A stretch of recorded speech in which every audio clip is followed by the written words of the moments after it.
5 years old, I'm introduced to a man who I had a chance to go to work for, and over the next 5 years, the ideas he shared with me not only made me rich, but gave me the foundation for a long-term career of sharing ideas, building business, making profits, hopefully wise investments, made an extraordinary contribution to my life. This unique man, he only went to the 9th grade in school. So the things he shared with me over that 5-year period were very simple, very ABC. But that's where I got all of those simple phrases.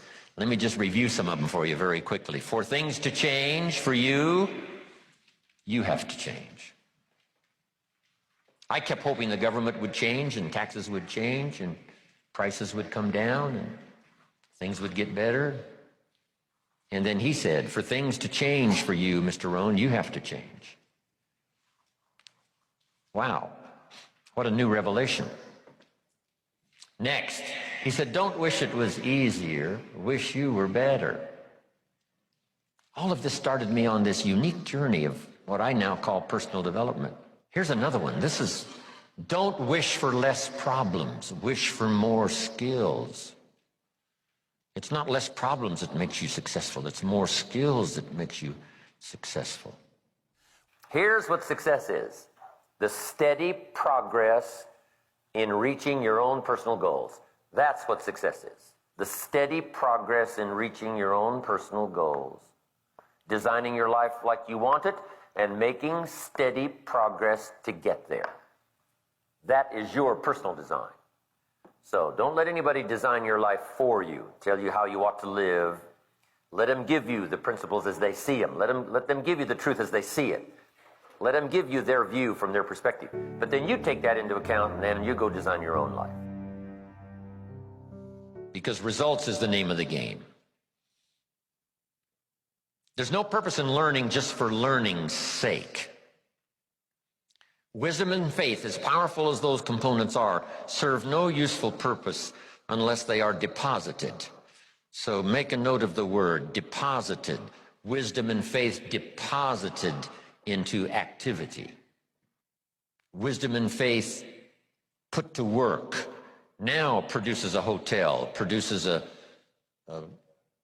Salk vaccine, produces a city, produces an institution of learning, produces a career, produces a relationship, right? Ideas and faith, believing that it's possible that ideas can work miracles, now put to work. The problem is not lack of information. The problem is simply we don't do the information that's been handed to us. Simple stuff. An apple a day keeps the doctor away. Anybody can do it. But what's easy to do is easy not to do. Or the guy messed up the saying. The guy says a Hershey bar a day. You say, no, you've been watching too much television. It's not Hershey bar, it's what? Apple. And if you lack the refined intelligence, and you go for the Hershey bar instead of the apple, then you got to put up with your own poor health. It's nobody's fault but your own.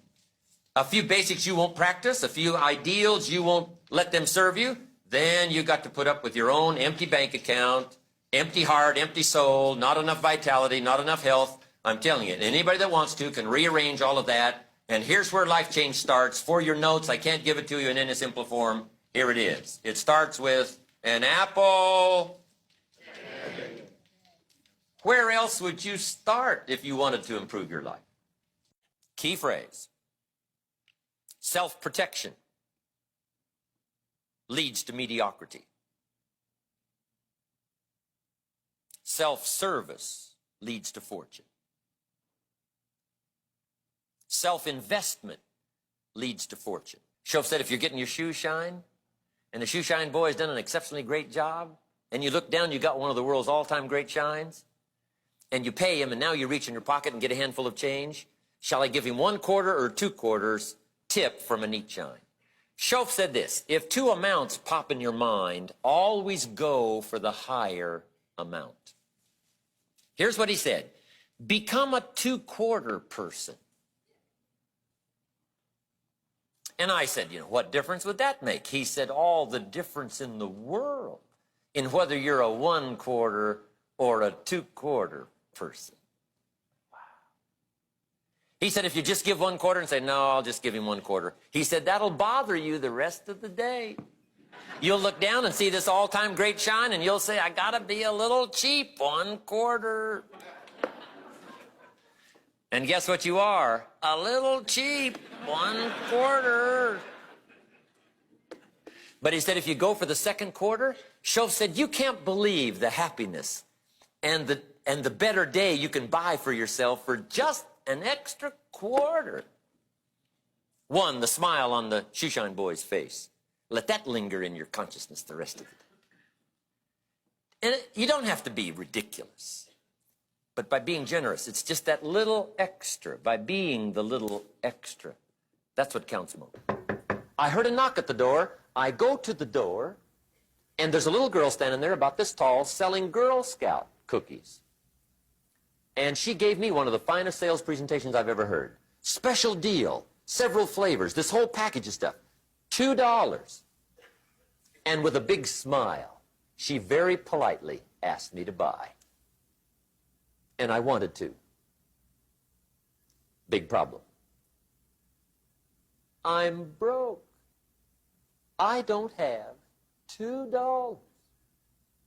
And to this day, I can remember the pain and the embarrassment. I'm a father. I'm a husband. I've been to college. I'm working. I'm 25. I don't have $2. And I didn't want to tell her that for some reason. So I did what I thought was next best. I lied to her. I said, hey, look, I've already bought lots of Girl Scout cookies. I've still got plenty stacked in the house, which was not true. But it seemed to get me off the hook for the moment. She said, well, gosh, that's wonderful. Thank you very much. And she went away. When she left, I closed the door, and that was the day I said to myself, I don't want to live like this anymore. I've had it with lying, and I've had it with being broke. I'm never going to let this happen to me ever again. I promised that day I would work as hard as possible and would always carry plenty. It took me a little while, but now I do. It was one of those reasons. And I guess I carry plenty for 2 reasons. One is the way it makes me feel, but also in case I bump into another Girl Scout selling cookies. Right? I'm ready. You must take on responsibility for your own education. Now, those first few years of our life, right, we were forced to. Through high school, you got to go to school. Someone says, well, I've finished school. Well, it's okay to finish school, but here's the clue. Zig Ziglar said it well. Don't finish your education. Education is a lifetime matter. Education goes on and on. Education gets you a job. Self-education gets you rich. Formal education make you a living. Self-education make you a fortune. So I'm asking you to do like you're doing today. Never cease your quest for knowledge. Develop a thirst for ideas that can be life-changing, and then pass it along to your children. What's been so exciting for me, ever since I learned this stuff, I also learned ways to pass it along. Here's the first one I learned.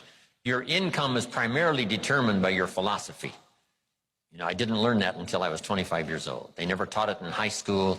I went to college one year and never heard it. Your income is primarily determined by your philosophy, not the economy. And here's the philosophy. Success is something you attract by becoming an attractive person. Success is not something you pursue. It's something you attract. Diseases of attitude. It's never that pleasant to talk about the negative, but we got to talk about it because life is part negative. These attitude diseases are like weeds that grow in the garden. It's a normal part of life. Here's a good phrase to note. Negative is normal.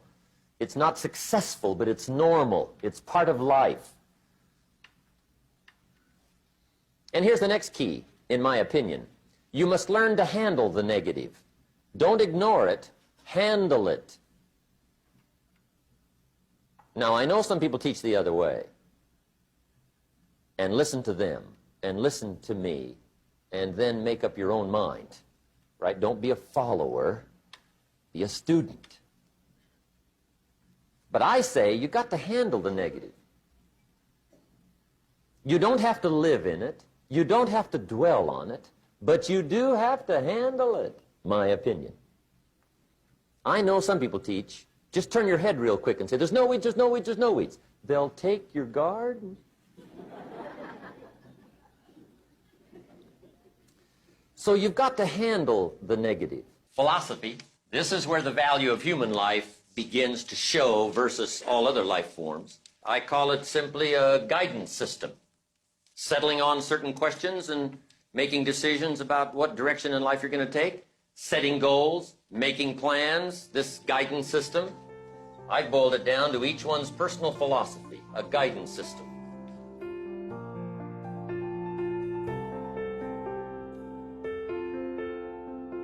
I'm telling you, this stuff changed my life, altered the course of my life.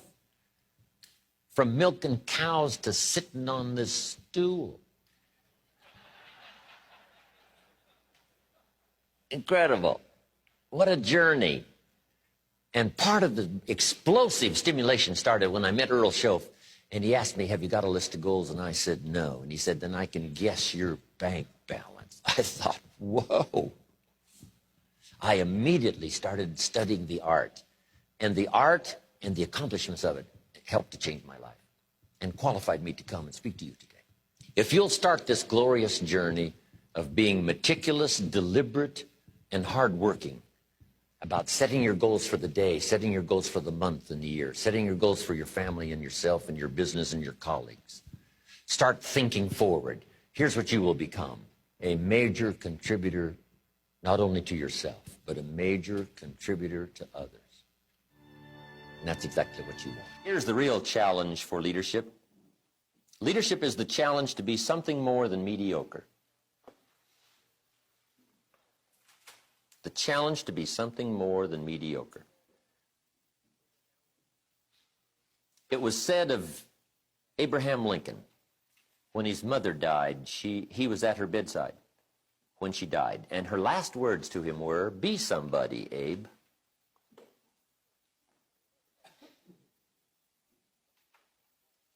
And if that story is true, he must have taken it to heart. Be somebody. That's a good challenge. Be somebody.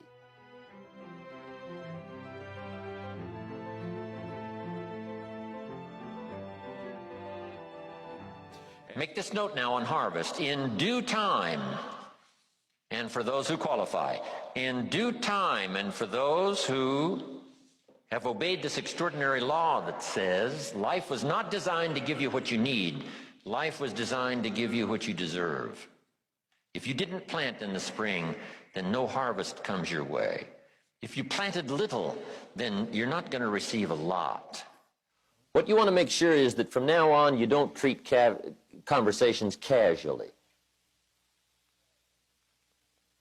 Because casualness brings casualties. Not only on the freeway, but in conversation. Let actions speak. But make sure the actions don't substitute for the words. Make sure you say it. And if you'll make sure you'll say it, you'll get better at it. You'll get the practice. You'll learn to put more feelings in it. You'll learn to say it well, say it better. And this whole process of communication for you, if you don't treat any of it casually, will start to grow. There is a difference between presentation and persuasion. First you learn to make a presentation. Then you learn the art of persuasion. Because I got a little faked out on this at first. Right when I first got in sales. Mr. Schoaf got me involved in sales first. And he gave me this great hope. He said, you know, most people are nice. In fact, he said, there's only about a half a dozen real nasty, horrible, miserable people in the world. That's what he said. Now, he said they move around a lot. And You're liable to run into one once in a while. But he said, hey, look, most people are nice. You're going to have a great time out there. Get out there and see what life is all about. So I got this incredible education in sales. But he gave me this, you know, how to make a good presentation. And I got pretty good at it. In fact, I used to hear people say, hey, you got to be one of the world's great salesmen. I thought, wow, the man has taught me well. Somebody else would say, hey, I've heard them all. You got to be one of the best. I thought, I've got it made. And then one day, the awful truth dawned on me. I said, wait a minute, something's wrong. If I'm one of the world's great salesmen, how come they ain't buying? I was getting faked out. See, I was being congratulated for my presentation. I had yet to master the art of persuasion. So there's a difference between presentation and persuasion. The best kept secret of the rich is not genius. It doesn't take that much of a genius to become financially independent. The best kept secret of the rich is not brilliance. You know, no one can tell the story, you know, 100 times better than another person. Nobody can be that good. So the best kept secret of the rich is not genius. The best kept secret of the rich is the management of time. Time, key phrase. We all have a limited supply. My father had 93 years, but it seemed short. In his seemingly long life of 93 years, it was short because it just seems like if we only had more time.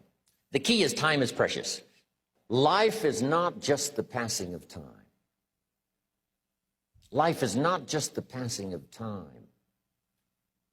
Life is a collection of experiences, their frequency,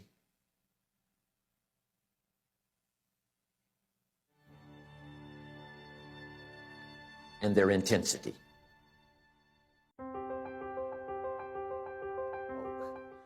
The formula for success: take heavy action on a good idea, right? That's the ratio. Now here's the key. Don't wait till you've learned 2,000 or 3,000 things, because that way you'll use up all the time. And you could wind up smart and broke. And hey, it's okay to be dumb and broke. But if a guy's smart and broke, that's pitiful. Don't let your learning lead to knowledge. You'll become a fool. Let your learning lead to action. You can become wealthy. These are called questions to ponder. First question is one of the major questions of the world. Why? Why should you try? Why read that many books? Why go that far? Why earn that much? Why share that much? Why learn all that? Why get up that early? Why put yourself through that much? Why try for all that? Good question. Why? One of the best answers to why is the second question, why not? What else are you going to do with your life? Why not see how many books you can read, how far you can go, how much you can earn, how many friends you can make, how much personality you can develop, influence you can have, how many things you can accomplish, how far you can go, and what you can see? Why not? You got to stay here till you go. Why not?